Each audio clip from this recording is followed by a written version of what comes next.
ناظرین، جمعہ کے دن اپنی بیوی سے ہم بستری کیوں کرنی چاہیے؟ کیا جمعہ کے دن ہم بستری کرنا شریعت میں لازم قرار دیا گیا ہے؟ یہ بات ہر مسلمان مرد اور عورت کو معلوم ہونا ضروری ہے۔ ناظرین، اس سوال کا جواب آج کی اس ویڈیو میں ہم آپ کو بتائیں گے، اور اس کے ساتھ ساتھ کچھ بہت ہی ضروری باتیں ہیں جن کو جاننا آپ کے لیے بہت ضروری ہے۔ تو جڑے رہیے ہماری اس ویڈیو کے ساتھ۔ چلتے ہیں اپنے ٹاپک کی طرف۔ ناظرین، حضرت عائشہ صدیقہ فرماتی ہیں کہ حضور پاک صلی اللہ علیہ وسلم سے پوچھا کہ عورتوں کے لیے تو بہت زیادہ ثواب مل گیا ہے، لیکن اب ہم مردوں کے لیے بھی کچھ فرما دیجئے۔ یہ سن کر آپ صلی اللہ علیہ وآلہ وسلم مسکرا دیے اور فرمایا کہ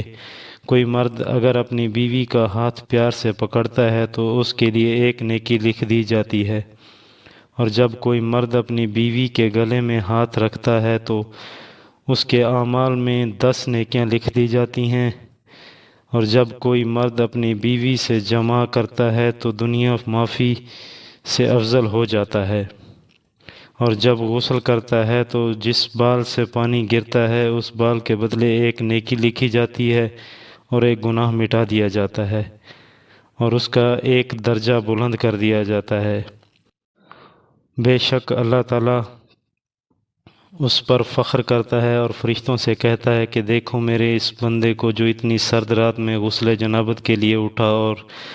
اللہ فرماتا ہے اے فرشتوں تم گواہ رہنا، میں اپنے اس بندے کو بخش دیا ہے۔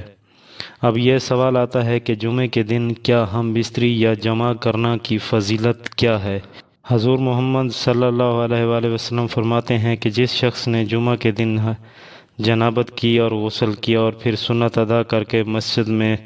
جمعہ کے لیے گیا تو اس نے خوشنودی حاصل کر لی، اور اس نے ایک اونٹنی قربان کرنے کا ثواب اس کے اعمال میں لکھ دیا جائے گا،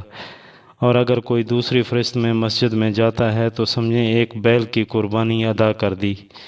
اور اگر کوئی تیسری فرست میں مسجد میں جاتا ہے تو سمجھیں اس نے ایک میڑے کی قربانی ادا کر دی،